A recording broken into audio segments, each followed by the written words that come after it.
You know, I had the privilege of seeing Mr. Kenyatta in his last year as president of Kenya. And I'll never forget that day when we met him, and then his daughter gave a marvelous luncheon for us. She was the mayor of Nairobi. And I remember that they accused him of being head of the Mau Mau. And of course, he disliked the British when the British ruled Kenya. And there was all kinds of guerrilla activities going on, and many deaths, and many people were murdered. And when the British finally decided to pull the flag down and turn it over to the people, Mr. Kenyatta was elected president of Kenya.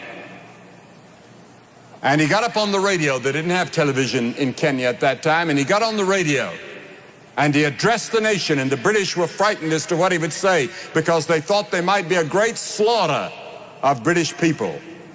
And Mr. Kenyatta made his address.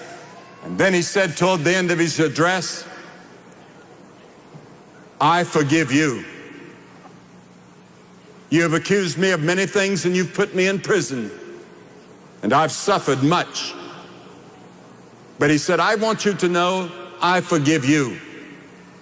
Will you forgive me?"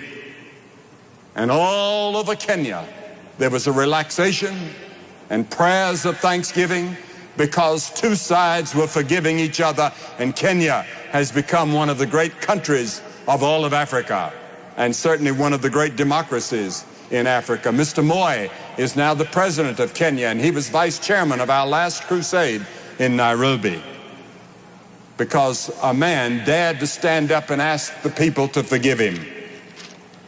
There have been many terrible people that have lived in history, that have lived every bit